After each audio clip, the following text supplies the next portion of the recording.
Hello, I'm Michael Verney and welcome along to the Indo GAA Podcast with thanks to AIB. AIB is at the heart of Gaelic games across both club and county, and in 2025 they're celebrating a decade of sponsoring the All-Ireland Senior Football Championships. With this year's championship shaping up to be one of the most competitive in years, AIB is more excited than ever to bring fans closer to the action. Check out the hashtag #TheToughest for more. Well, delighted to be joined by Spillane and Dick Clerkin to look back on a busy weekend, a busy opening weekend of football action. Pat, before we get into the football, obviously, I know you were on with Joe last week talking about, your memories of Miko. What was the whole funeral like? I'd imagine it was a collection of some of the greats in the history of the GAA and Gaelic football. And while it was a very, very sad time, I'm sure it was a celebration of an unbelievable life and a life so fulfilled and well lived. Yeah, absolutely, Michael. The death of Miko wasn't unexpected. He hadn't been well for the last year or 2 years. So, in a way, it was probably a happy release for him because he had no quality of life for the last couple of years. And while we expected, you were expecting him to die very soon, it was only when he died, and like I had an attachment with Miko over the years as a player and as a friend. And it was only when he died that, all the memories of Miko came flooding back to me, and it released a sort of, and I've said it before, a tsunami of emotions in me that I never realised was pent up and within, and I'm glad that I reflected and those emotions reflected my memories of Miko and my close friendship with Miko. And his funeral was everything that you'd wish for in a funeral, and I'm sure Miko would have been happy because it was just an outpouring of emotion, but it was a funeral filled with crack and fun and great stories, and everyone had a better story about Miko than the rest. And what touched me was the amount of people from the lads from Wicklow, the lads from Laois, the lads from Kildare that came to him, all his old lads in Kerry in the 70s that soldiered with him. But the amount of people that I met, Michael, that had travelled from all over Ireland, that had never met Miko. Okay. But just wanted to go to his removal, wanted to go to the mass, just to say thank you, Miko. And I think that was the esteem that Miko was held in the GAA world, that he had that affection in the hearts of so many people, and that he had that affection without never having met him. He'd have enjoyed the funeral. The funeral was lovely. Father Sean Jones said a beautiful mass, absolutely beautiful tribute. But I was over the last couple of days, and knowing Miko and listening to so many people, both in the media and in the GAA world, talking about their great friendship with Miko and their personal relationship. And knowing myself, the relationship he had with a lot of those clients, he'd have had a good laugh because there was a lot of people claiming close friendships. There were no more a close friend than the man in the moon. He'd have enjoyed that. So look, a wonderful send-off, wonderful tributes for a man that hopefully the GAA will honour him in some way, whether it is with a trophy or a competition or whatever, or a stand, the naming of his new stand. Because I've said it before, and I'll say it, I'll bang the drum, that man did more for the GAA, not alone in Kerry, but in Ireland, as a player, as a manager, but just as a messiah, as a prophet, spreading the good news of the GAA and Gaelic football. Yeah, the great Wishy Fogarty once described him to me as the GAA's Muhammad Ali, and I thought it was a very apt description. And even just to see at the La Rochelle game, like him being honoured, I thought that was such a fantastic touch. It was a wonderful touch, but that was in fairness, it seems that the Raj and meeting Mick Golliv and a few by Saturday morning, that just how much Miko meant, not just the GAA people, but Miko was a sporting icon, a sporting legend in Ireland, and he transgressed all borders and all boundaries, and he was just so popular. And like I said, it was something that was mentioned a couple of times, and he was a man that never complained. Miko, like I said, always had the positivity.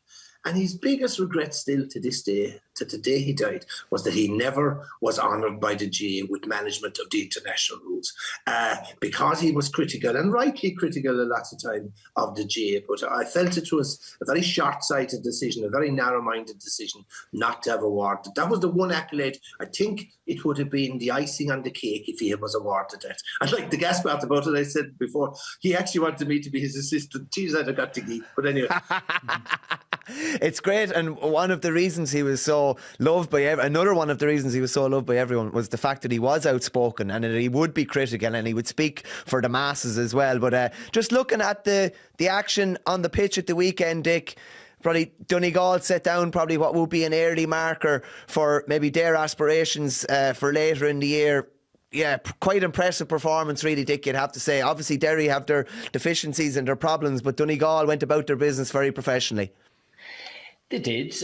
It was a strange game. Like when you tuned in, like sunshine and packed Ballybuffet, you're like, here we go, championship kicking off. And yes, to be fair to Derry, like we spoke about it last week, that, you know, nobody gave Donegal or Derry a whole pile of chance, but they did nothing to lose, and, you know, just throw everything at them and see how far it got. And in fairness, to be fair to Derry, they did try to make a go of it. I was surprised. I think they won the toss and chose to play against the breeze, which I thought was very strange for a team that needed to have a good start and keep their nose in front.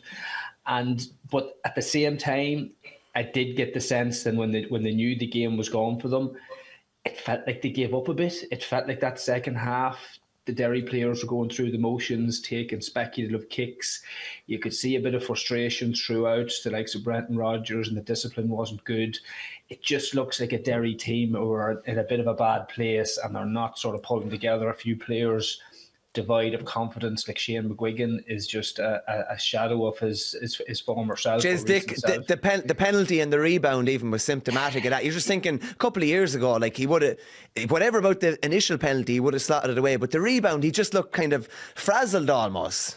It was, and if it was just the penalty, he'd be given a pass, but just in general play, like he wasn't backing himself from scoring. There was one stage in the second half with the wind at his back, he actually was in perfect kicking position for a left-footed kicker that a couple of years ago he wouldn't have thought twice, and he actually turned and passed it off to somebody. It just looks like a player whose confidence isn't great, and it's sort of a symptom of the Derry panel at large, and that's the way the game sort of petered out. Now, yeah, Donegal were good. They weren't great in the first half. Like they got over the line sort of playing in third gear, but they didn't really have to play a whole pile more, and they were able to rest a few strong players. So I still wouldn't be sure exactly how good Donegal are based on that, because to be fair, Derry didn't put up much of a fight, especially when you contrast the two keepers and the advantage it was to Donegal and the disadvantage it was for Derry when you boil it down. So it was a disappointing opener for the Ulster Championship and the Championship at large, and Derry done what they had to do. Donegal done what they had to do. Pat, we might just chat about Derry briefly, and we'll move on to Donegal in a second. The wheels have really come off the last 14, 15 months, and they look a shadow of what they were, shall we say, even winning the league title, which is only a little over a year ago. Well, you're right. This time last year, they were the Division 1 league champions, one of the favourites for the All-Ireland, and the wheels came off their wagon against Donegal. Yes, okay, you can, in their defence, you can say they're missing a lot in injuries, they're badly hit. But I thought just the disarray and how disorganised Derry were summed up in Philly's remarks to Joe Malai last week when I was on. And Philly was within a week of agreeing to be Derry manager. Now, I thought that was, I couldn't believe that. I was astounded when I heard that. And I take nothing from Philly. I have huge admiration for him as a player, and he's a very good analyst and pundit. But you're sort of saying, this is one of the top teams in the All-Ireland, taking a punt on a guy who had never coached at any level of at inter-county level. And I thought it was absolutely crazy. And he had pretty much agreed to the job. He was waiting for two fellas to come in. And then Paddy Talley came in at the last minute and got appointed. And Philly said, okay, leave Paddy Talley. And you're sort of saying, the whole thing seemed to be like they were in panic mode. So obviously, it's a big disadvantage. Paddy started late. You would have expected Paddy Talley, given his given his qualities as a defensive coach and what he brought to Kerry, and there's no doubt about it, he was the missing piece of the jigsaw of Kerry winning the All-Ireland a couple of years ago, because he brought a defensive plan to Kerry, which they previously didn't have. And his gas then, he gets in with Derry, and Derry end up with the worst defensive record in Division 1. But I look at Derry, and there's no doubt about it, there's potential in it. I'm not too sure whether Paddy will be on board for much longer, because there's certainly a growing disquiet there. You see in the media, and I know my old pal Joe Brawley is very critical of outside managers coming in to manage in Derry, that there's fellas good enough to manage. I will say this, I always believe that when Glass or McGuigan have a poor game, Derry struggle.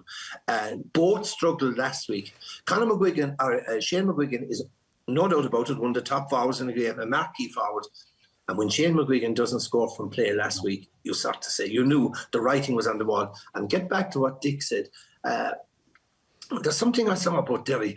In the league, when Derry played Donegal, there was something like 7 points up with 6 minutes to go, and they were beaten. And when Donegal got a run on them, they just didn't respond. And Donegal got a run on them, particularly in the second half. I mean, there was only 3 points in it with 20 minutes to go. And just Donegal blitzed them.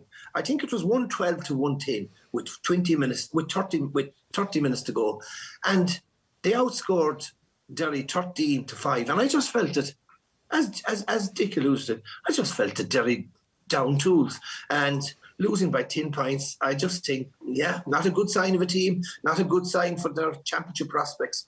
Doesn't sound like you were blown away by Donegal either, Pat. I wouldn't be. Sorry, you can only beat what's put in front of you. I wouldn't agree totally with Dick. Yeah, there's no doubt about it. The first half they were okay. First 25 minutes they were sluggish. They certainly weren't at the pace of the game, which I would have expected. I felt a couple of times that Derry ran at them down the centre. They were vulnerable in defence.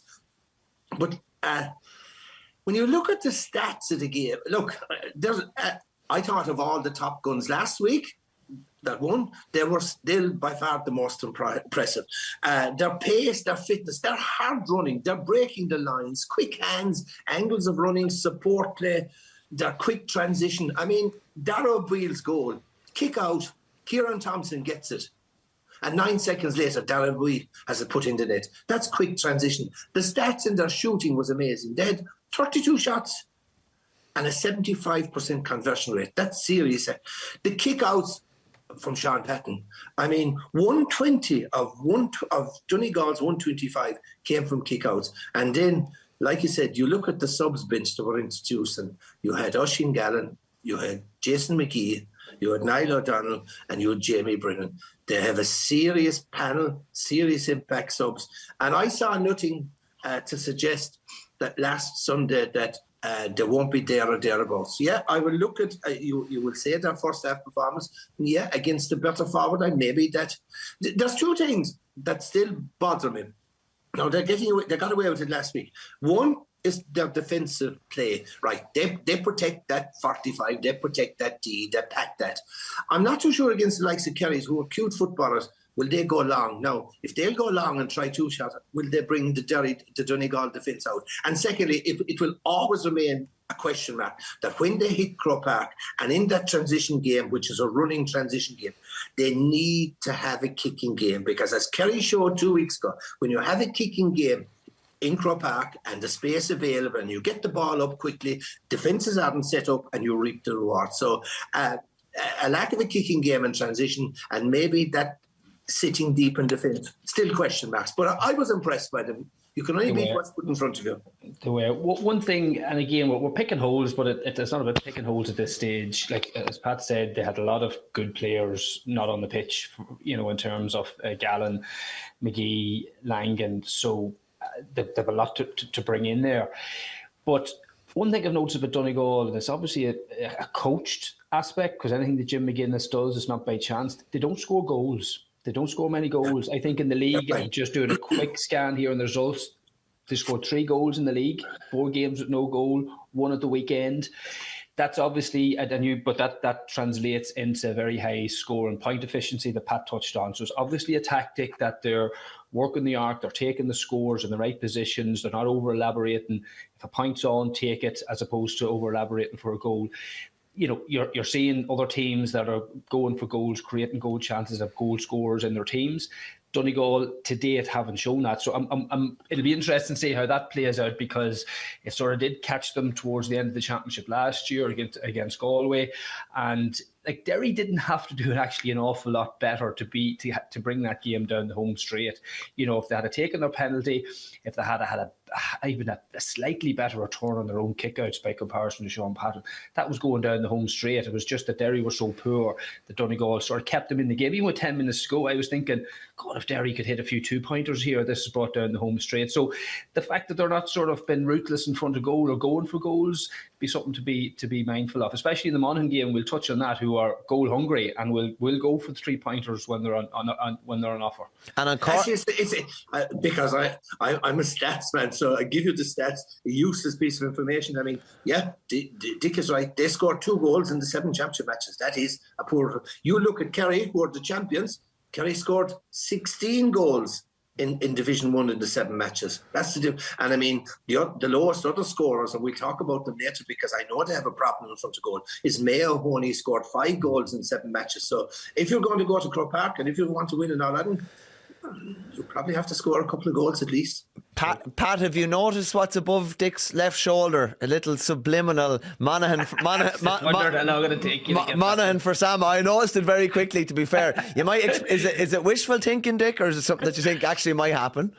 It's positive thoughts. I'm picking up from Kerry and Dublin of this word. Just think, but you got to think to believe in all this sort of stuff. Do you see what's underneath it? It's very difficult to read, but I can see it's a prayer to St. Jude.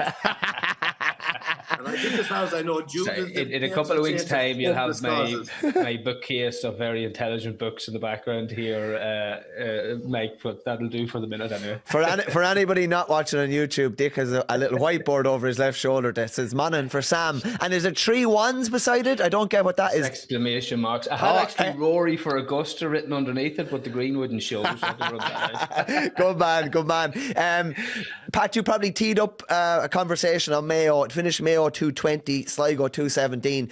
And I want to focus on one player in particular, much maligned. But Aidan O'Shea is set to make his 200th appearance for Mayo between league and championship. Pat, despite all of the criticism that he gets, he has basically shown up almost every day since he made his debut in 2009. And if anything, in recent years, he is playing the best football of his career. And he was man of the match the other day. And they needed him maybe when things were only going maybe a little bit above average. But just a word on Aidan O'Shea, Pat. He's the man that he's always there. He always shows up. He's always playing for them. He's much maligned maybe, but he generally delivers for them. I can tell you this without fear of contradiction. I don't think I ever said critical words about Aidan O'Shea. And there's no doubt about it. There are certain top pundits in the GAA world who he gets awful abuse and my over-the-top personal abuse, and I just think it's so wrong. I have regarded him as a great footballer from the time he played with Mayo. Is it his 17th championship year? Something like that. Yeah. A warrior, a leader. He's just absolutely brilliant. Leads by example. I always feel that 2 things. Kevin McStay talked about David Clifford getting handy fouls in the league final, or suggesting that he might get handy fouls. If he really wanted to focus on his own, I think Aidan O'Shea must be the most fouled player ever in the modern era of Gaelic football, because he rarely gets a free. It's the big man syndrome, isn't it? Because he's so big. No doubt about it. I was in Castlebar last week, a great game of football. Sligo, 217, put it up to them. They were very impressive, Sligo. Sligo under Tony McIntyre are a coming team, about 4 players short of being serious footballers, but they're showing progress. You put coaching, you develop an underage structure, you have a good SNC, you have a good coaching background. They really are very good. But getting back to Aidan O'Shea, yes, he was superb last week. He was man the match. And he's always been superb against Sligo, because Sligo don't have a physical defender who can mark him. He was everywhere. He was the target man. He caught those vital balls out in the middle of the field. He got a goal and 3 points. He was Mayo's man of the match for the second week in a row. I still don't think, and they never have, they still don't know what to do and get the right game out of where to play him. There's no doubt about it. They're trying to play him in deep and they were trying to get the balls in. For the first 10 minutes last week, Mayo looked good. They played high tempo, direct football. They were getting the ball into Aidan in the full forward line, usually in the 13 slot. And then they sort of went away from it. And what I noticed about their players that they're not using that high diagonal ball into Aidan, which is a nightmare for defenders. So they're still not using, even though he's man the match and was the last 2 weeks, they're still not using him properly. But he's an absolute, my admiration from knows no bounds. Has been a superb player. And like I said, the criticism he gets, totally undeserved. Yeah. One of the best games that I remember watching Aidan O'Shea play, Mike and Pat, you might remember it, I think it was 2013 against Mayo in Croke Park. Against Donegal. Yes. Donegal. And he absolutely dominated the Skies in midfield. Like, he absolutely obliterated. We got an all-star that year. Mayo fell short.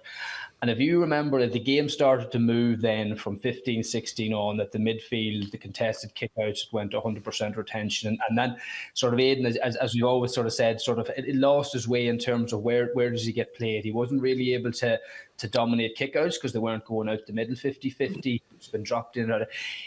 We've already seen with the new rules, obviously we've spoken about it at length, having that far larger in the middle that can go up and win contests is a serious asset, and he's already shown himself to be of huge value. I think he could have a serious impact because of the new rule changes, that there's few better. Like, there's not too many going to outcatch him.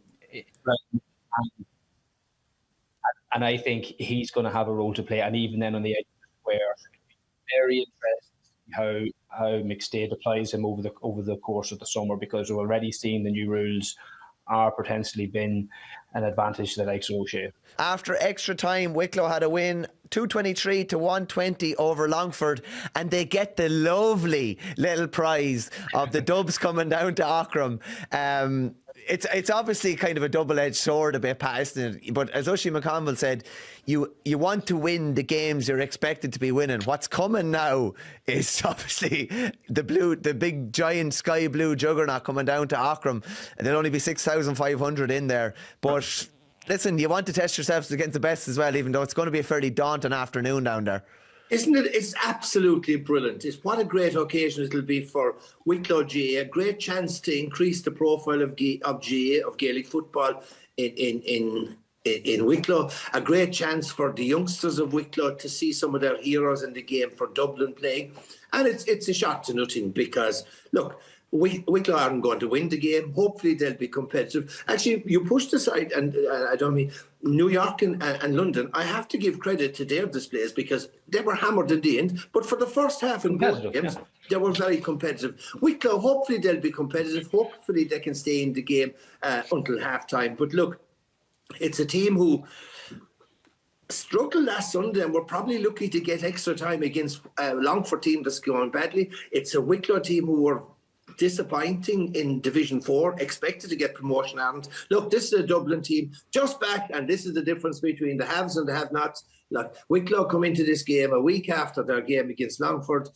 Dublin are after having 5 days or 7 days in a training camp in Portugal, nice and tanned, nice and refreshed, well organised, well coached, and look, it'll be a brilliant occasion, but the result, we know what the result will be. Yeah, but games like that, I think we have to get a wee bit more mature. Like, look at the FA Cup over in England. Like, we all used to watch it growing up, and they used to always, actually, the smaller teams used to hope that they'd get the Dublin equivalents, the big teams coming to them and make just a celebration of the day. Be mindful about what it is, and yes, the odd time, 1 in 100, there might be a giant killer upset, but the game is more than just the result. It's about, packing Aughrim, those Wicklow players getting the opportunity to line up side by side against some of the greats to ever play the game, because they might never get the opportunity to do that. Enjoy it, Go out and try and kick a few points and look back as a fond memory and see where it brings them on to the next game. Doesn't need to be a whole pile more than that for them. Yeah, well, I remember chatting to Brian Malone from Wexford, who had a real lengthy career, and in his last year they played Dublin, and they gave him a good rattle.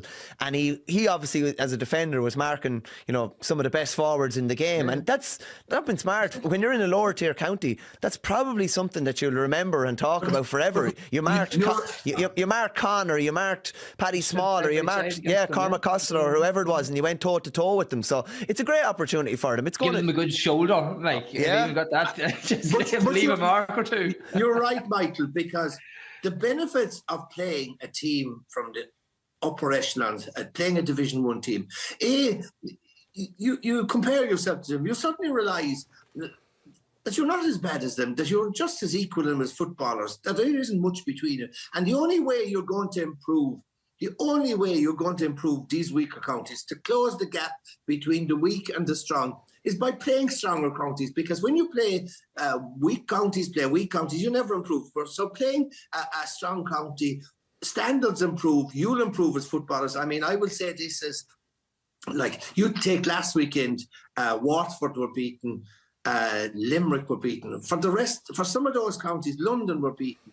For the rest of those counties, they have 3 more probably competitive matches in the Tailteann Cup. Watford probably won't qualify for a preliminary Challenge Cup or a quarterfinal. So 3 more matches for the next 8 months. How can they improve as an inter-county football team when you have 3 matches ahead for the next 8 months? But no, what it does for a weaker county, playing against a better team, you compare yourself to them, you realise they're human as well.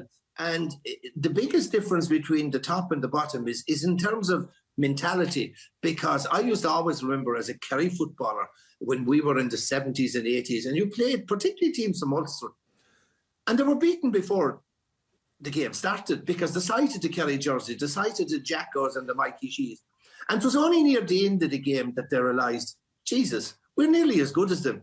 We could have given them a better game. Now that invincibility of Kerry has gone. That green and gold is not the sight it was for opposition anymore.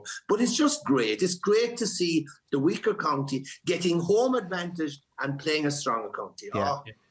On that as well, Mike, maybe you're about to come to it, like looking further north, you have Antrim after all the debacle around Corrigan Park. They're going to be welcoming Armagh. Armagh did an open training session there last weekend and there was a ball of kids there. There you go. Like, isn't that great? Like, that's really positive, and fair play to McGeaney and the Armagh players for doing that, because they know they're going to win that game. They don't have to be too precious about it. Go up and embrace it. Give Antrim football and West Belfast the shot in the arm that it needs, and that'll be a great occasion for Antrim football. So they're great wee things. Not to dwell on it, but we talked about the league fixtures and the importance of venues and crowds, and you're going to see that this weekend with the small venues. You obviously were watching the hurling final and Cork hosting the league final, and that was such a fantastic spectacle to see Páirc Uí Chaoimh full. There's something in that. There's something in that, having home teams, hosting big games, having a carrot to bring a crowd. And I'm sort of thinking going forward, there needs to be more of what we're seeing this weekend. To bring games out of Croke Park. You've got Kildare now hosting Westmeath in Connacht or Cathedral Park, and that'll be a great occasion again. Lovely wee stadium. Was down at earlier watching the Errigal game. That'll be a great occasion. So there's 3 or 4 games that will be great occasions. That's what we need more of. And when the big games come, put them into Croke Park and enjoy them for what they are. And there's a lot to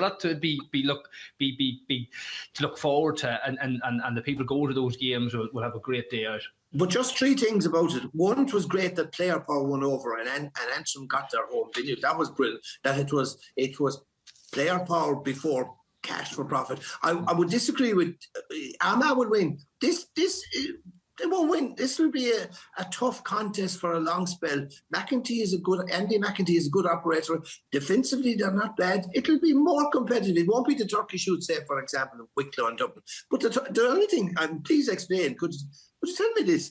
Why is the game on at 12:30 on a Saturday? That doesn't sound... I'll tell you a good one, Pat. Apparently, it's to accommodate the Armagh ladies been in the Division 1 league final. Now, Pat, Careful with the response to this.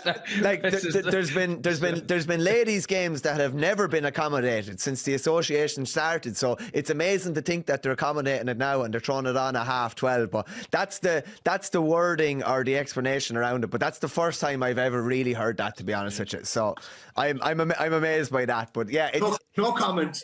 Come on, boys. Just to wrap it up, your performance of the weekend. It could be a team or an individual. I'm going to kick off. I'll give you a bit of time to ruminate, get the wheels moving in the head. It would definitely be Darrow O'Boyle for me from a football point of view. And I just think the 2-pointer is absolutely made for him. Everyone's talking about Murphy, and Murphy will be lethal with that 2-pointer as well. But O'Boyle is he's in all-star form and has been the whole way throughout the league. I've been really, really impressed with him. Pat, anyone? I can see the wheels moving in the head. Anyone standing out?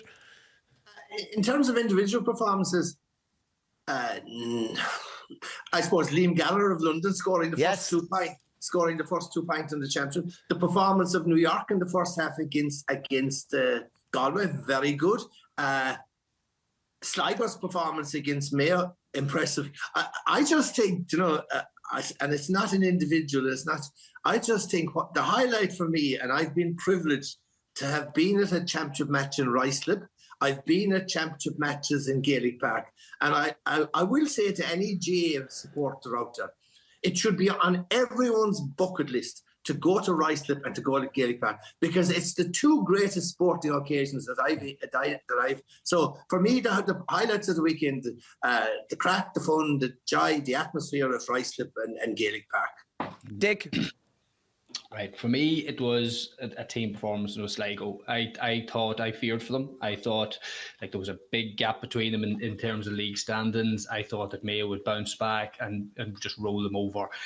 They competed very well. They looked a far better team than their league standing is. They looked athletic. They looked like a team that should be able to compete up in Division 2, so they should be fancying a good run. And I'll segue into a bit with Pat and his young fella and Miko just to finish. I never had the privilege to meet Mick O'Dwyer, but it'd be fair to say that watching Kerry football growing up shaped my love for football. And my father had old Betamax videotapes of all the 70s and 80s games of Kerry and Monaghan, and I just grew up putting them on Saturday mornings. I watched Pat Spillane more than he might realise, because that's all we had to watch. And one of the games we watched endlessly was the 1986 All-Ireland final between Kerry and Tyrone. Fantastic occasion, full of colour. Tyrone's first, and a game Kerry nearly won. But Pat scored a goal in that game. Do you remember, Pat, the hand pass goal, the sort of the dive and block? And you know what I'm going to say next, Pat, don't you? On Sunday, his young fella had the opportunity to do the same. I think there was 4 points in it or a couple of points in it, and he just missed palming it into the side. If anyone is due to get Pat's goal, and so Pat, we bit more coach at the back garden. And he did. He did what I did. I mean, that hand pass goal. People say there are some things in sport that you never rehearse for, you never coach for, and there's some things you do that's, when they talk about in the moment, you do something in the moment. That day against Tyrone, Ger Power floated a pass across the way, and for some unknown reason, I decided not to catch it. I decided to dive full length and hand pass it, and it went in, luckily. And last Sunday, Pat got the ball, and he did what I would have done. He hand passed it across the goal, and Donegal McHugh got it. Just got the hand. So can I just finally, because I know, Michael, you said to remind you, and we've Dick talked about Miko there, but today and tomorrow we have a 50th anniversary celebration of Kerry and Dublin's clash in the All-Ireland final. And both sets of players are coming to Kenmare for 2 days, staying in the Sheen Falls, golf, boat trip, and both teams have lost 3 great players from each. Dublin have lost Mullins, Paddy Cullen, Anton O'Toole. We've lost John Egan. We lost Tim Kennelly. We lost Paddy Shea. And now we've lost our manager, Miko. And sorry, of course, Dublin have lost Heffernan as well. So we have 2 days of reminiscing and crack and fun and nostalgia in Kilmare. And I'm really looking forward to it. Most of them I've never met since my playing days. And I'm sure there'll be lots of Miko stories. There'll be lots of liquid consumed. when you mentioned the itinerary, Pat, there, you left out that. And I was thinking, that's probably... Oh, sorry. And I forgot as well, there's drinking in Spillane's bar tomorrow for a couple of hours. Oh, never miss an opportunity to get in a plug, Pat. I'd say there'll be a few inflated golf handicaps too as well, Pat. Boys coming down there. Nobody want to give an inch on that one. Great stuff, lads. Dick and Pat, thanks a million for joining us. We'll be back. We'll be back again next week on Indo GAA to review all the GAA action, and we'll chat to you then. Thanks a million, lads. Not about it.